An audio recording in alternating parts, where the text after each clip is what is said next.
YouTube? How we doing? It's another Monday morning. So I just want to give you guys an update on how my weekend went. I didn't do a lot of filming, so what I'm going to do is I'm going to try and film majority of the day of my progress of where I've got on the 240SX and the Turbo Honda Civic, the K-Series. So what I'm going to do is basically just kind of randomly put in some clips of what I did have, for footage and whatnot, give you guys kind of like a run around of the car, which I'll, we ended up pulling it out of the garage, gave it a bath and whatnot, so I'll go ahead and I'll put the clip in now. Mixtape Monopoly, ho. Hold on to the flow though. You already know though. It's Adamville for real. You see a hoe, just take a photo. I'm reppin' that's on photo with a fofo on your brodo. Cause that Jodo thought that he could rob a player for some dodo. Oh no, also Allen Temple. Also England Manor.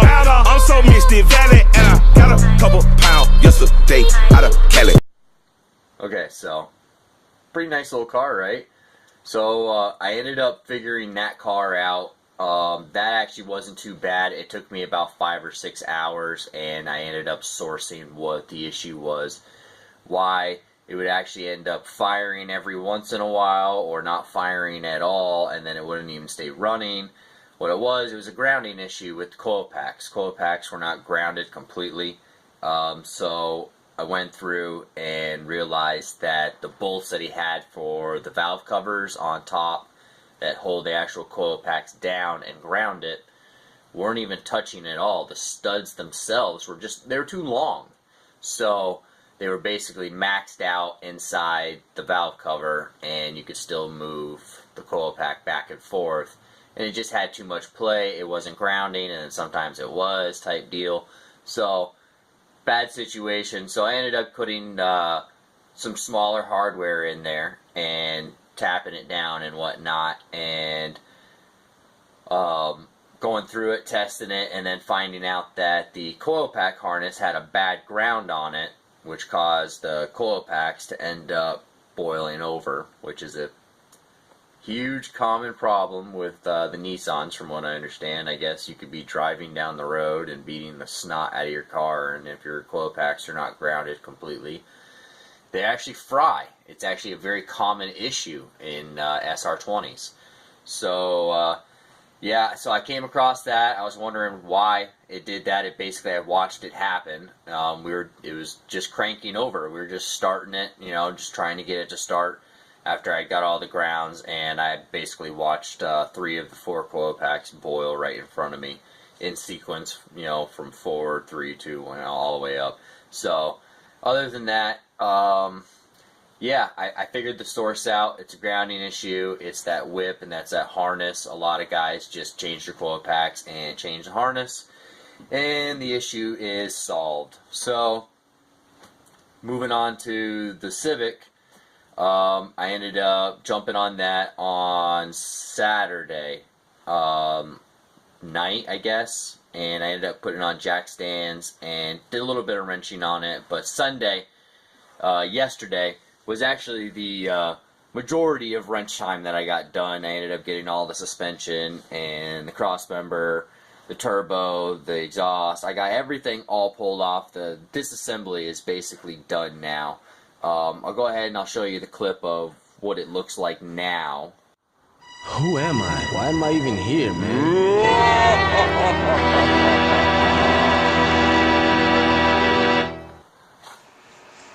Okay, let's take a trip through my mind and see what we find.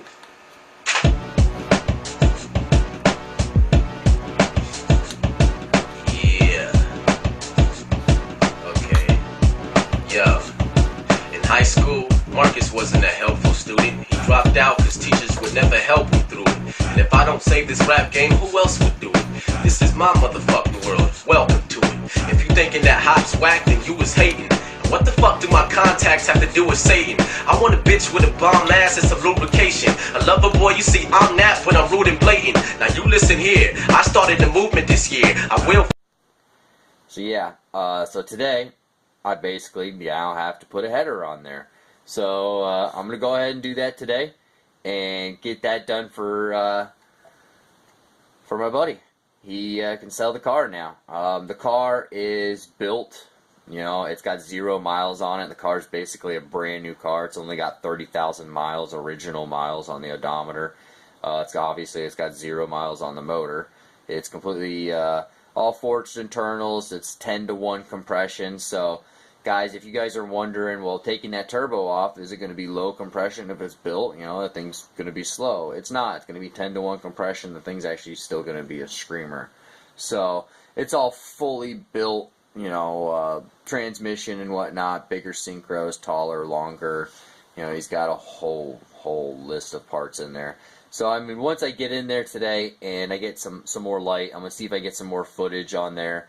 That car is actually the second one in the world to ever have this style race shifter that's in it. I forget the company off top hand right now. It's kind of early.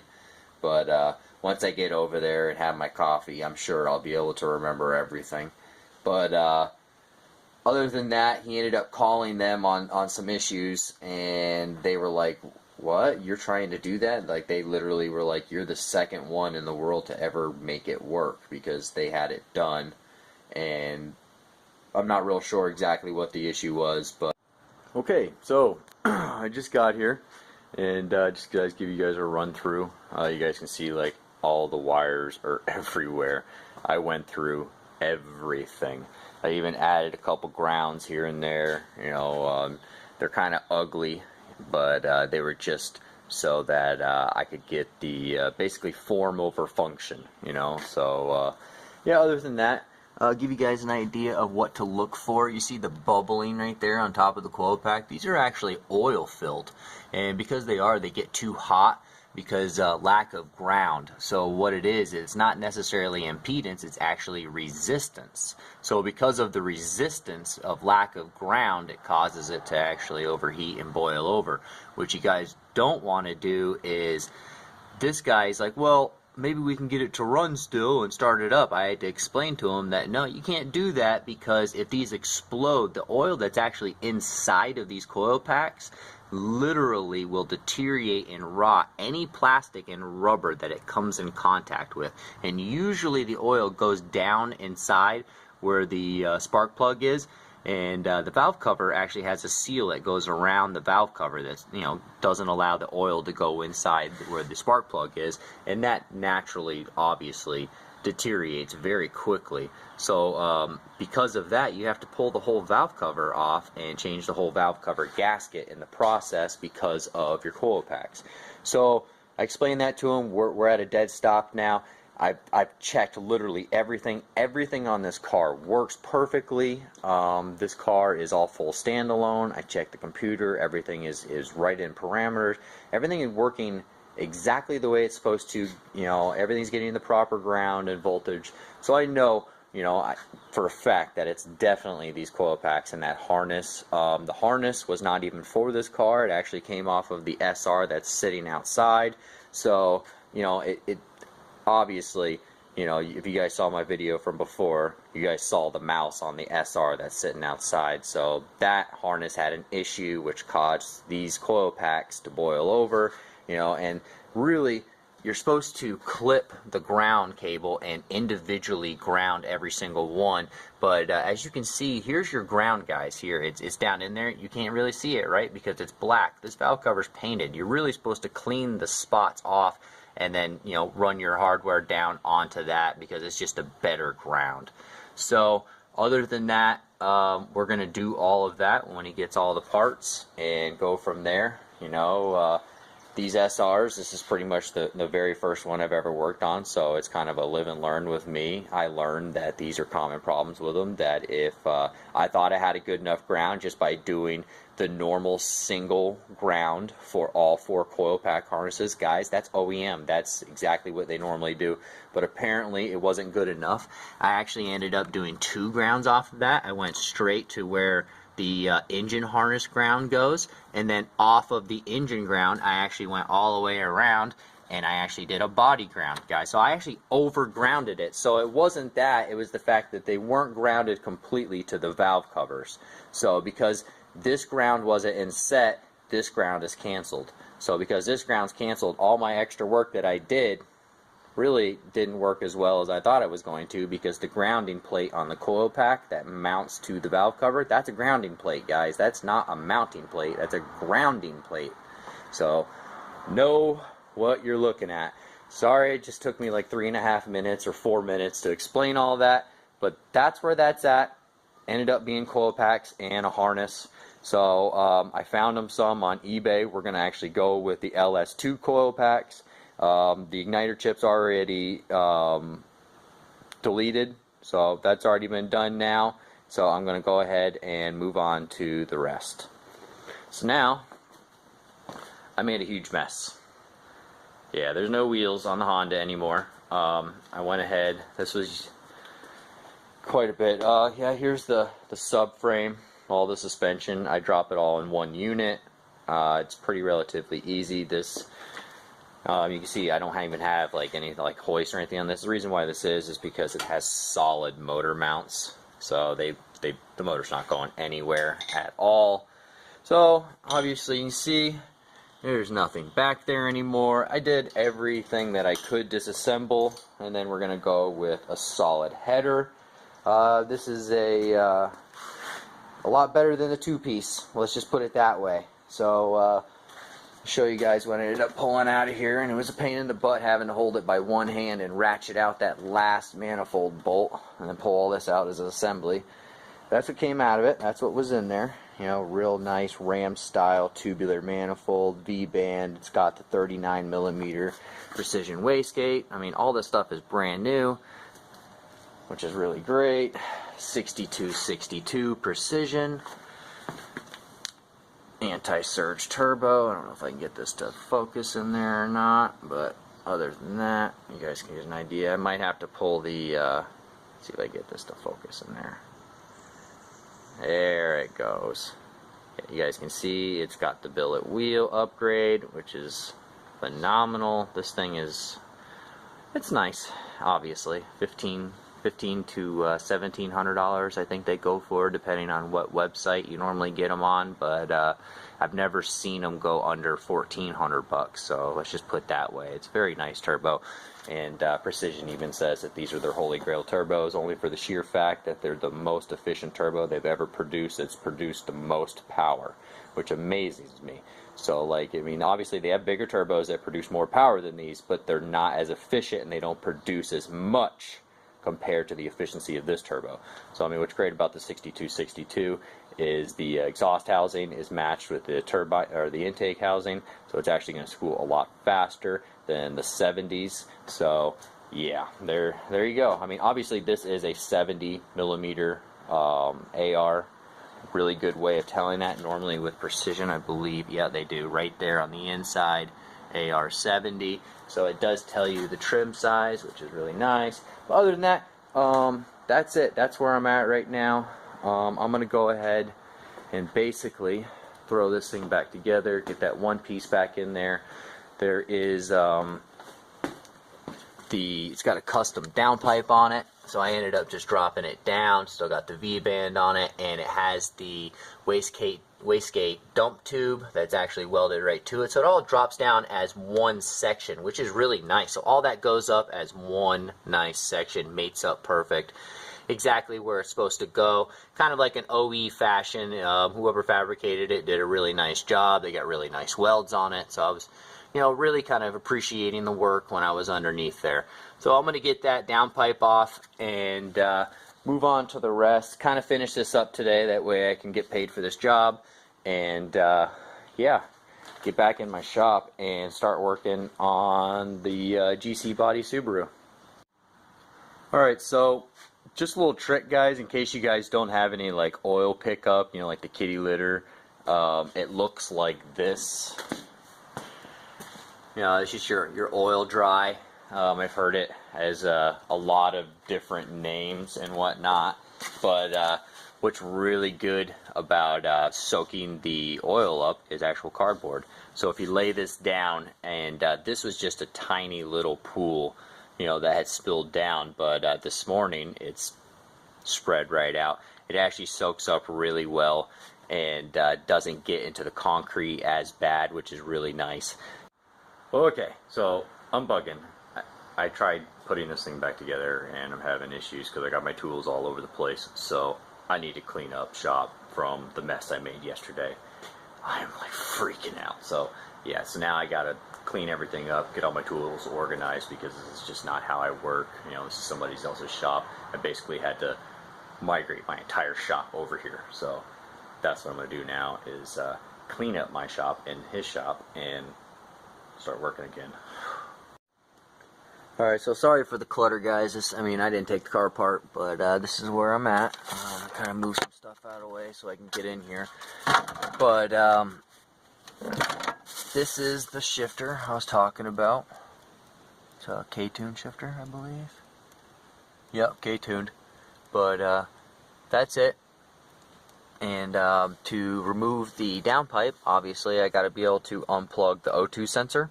So it's actually right here, located underneath the center console. So in order to do that, it actually goes underneath and feeds underneath this shifter. So I had to disconnect the 4 bolts. They're there underneath this. If I move this out of the way and just kind of finagle it over, set it there, there's another base plate. So I'm going to go ahead and take these Allen keys out, and then I'll be able to move this harness, which I unplugged already. As you can see, it won't fish and go under without. So this base plate's got to come off, obviously, because it's aftermarket, you know, and you know, if it was OEM, it'd be much easier.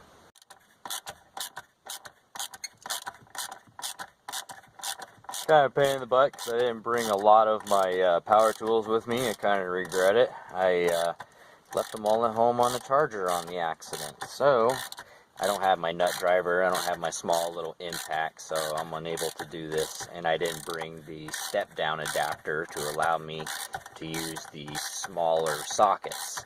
So now I'm having to do the old good old-fashioned wrench time. I normally do like to do it a lot faster than this. That's just one bolt. Move on. I obviously still have the other 3. Okay, so these are actually all spinning. I ended up finding a socket for it in my bag of tools, so I did end up grabbing it. So I put some power on there, and they're just spinning. So I got a sneaky suspicion these are nut and bolted, and this is what I realized my buddy was saying, how he had to custom make it to fit. Well, this is his custom, I guess. We'll see if it's nut and bolted, custom mounted. Oh, sorry for the finagling. And there they are. Look at that. And there's where the shifter goes through, and that plate is sandwiched right on that O2 sensor. So we're gonna unzip that, and yeah, hopefully I can get some locking pliers on the end of that nut so that when it does start to spin, it's gonna hit this side wall here, and it will basically hold that nut there for me enough to where I can zip that with power real quick and zip the bolt right off. As you can see, I got it all locked right on there. I got the pin shoved in between so it actually doesn't stop right off. You can see the stud underneath there. It's wedged, so this won't actually move anymore. So I can get up right on top now and zip it out.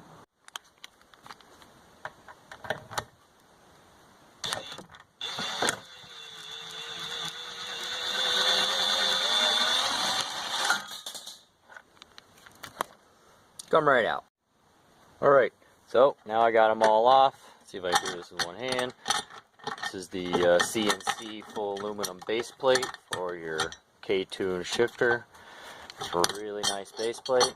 It's actually going to distribute a lot of the pressure that you're going to be putting on the shifter, which is an excellent thing that they actually did. You know, they CNC their name in the side. This is a really, really top dollar shifter. I don't know offhand what they cost, but I got a really good idea. They are super expensive. If I find that out, I might be able to put it in this video and let you guys know how much they are. But if I don't, comment below and I'll let you know. Alright, so now, literally now it's unplugs. Unplugs right here. I can slip this through here, that goes in. The only reason why I had to do all this process is because this is where it originally goes for the shifter. They had to move it back so all of the cables and everything accommodated correctly, and that's the reason why it now covered this. You know, so it's custom, guys. It's something that you're gonna have to, you know, go out of your way to do. So I'm gonna do that. Now there's just a 10mm bolt and underneath that actually holds on with a bracket. It holds the O2 sensor wire to the side of the body. I'm gonna get that off now and basically pull this downpipe off the exhaust. Okay, as you can see right there, there's the 10mm. It holds it on with a little bracket. That's actually what's holding on the O2 sensor. So I couldn't get the O2 sensor to break free, so thank goodness they unplugged. So that's why I went that extra route to do all that extra work to unplug it. I can lay this exhaust on the ground after, put a wrench on it and stand on it, and it should break free. It's a lot more tension and power that I can put on it. But long story short, it's all unhooked, so I can't get on it, especially, you know, yanking on it and stuff like that, and get the pressure while this is still wobbling around. If it was connected, it'd be a lot easier, and I could actually put some arc on that with a wrench, but I just can't do it underneath here. It's kind of hard when you only got a foot of space. Alright guys, so you guys can see I've been fighting this a little bit. So there's one more bolt left underneath there. The other side was actually kind of rotted. So I kind of just grinded down the slots, kind of made it like a bolt style, flat style, so that I could get the locking pliers on there. And what I'm going to do now is I'm going to use my heat inductor, which is right here. If you guys haven't seen these before, I also used this before on one of the vlogs I did. If you guys want to check out my videos, I've used this before on removing the JDM rear bumper. So again, I'm going to go ahead and use it and see if I can heat up that cherry nut right there and fix this. So what this is, if you guys don't know what it is, it's a flameless torch. I literally am just going to put the nut inside that coil, push the button, and it turns it cherry red within seconds. So yeah, if you guys want to see that, you guys can check out my video and see how that works. But again, I'm going to use it again. So I guess I kind of decided to film it again. That way you guys can get an idea of what it looks like. Hopefully you guys can see that this right here is really rusted. It sucks. So I'm going to go ahead and cherry this thing red real quick. You guys can see how it's done. See, this thing's like a really tight spot to get into. Go ahead and match that coil on there, make sure it's on there real good, and then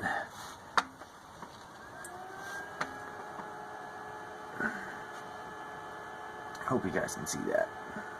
It's got an LED light right on it. Probably can see already that it's starting to smoke.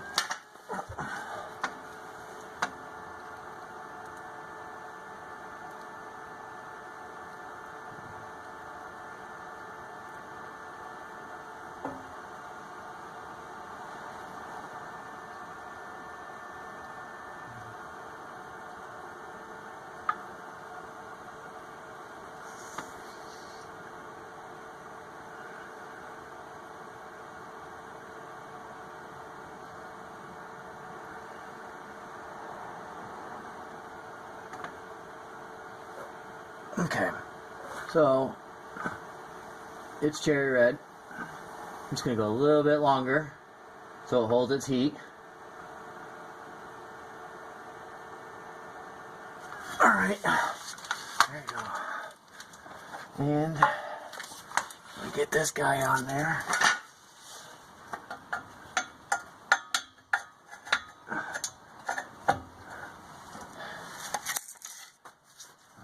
And back it on. Where'd my impact go? Oh crap. Alright, well I'm going to impact it off. So as you guys can see, it worked out great. Got it off. Okay guys, there's the downpipe right there. You guys can remember me saying that I was looking at it and I said they had some really good nice welds in there. Yeah, really nice welds. What do you guys think of these welds? Let me know in the comment section below. if these are top-notch welds or not.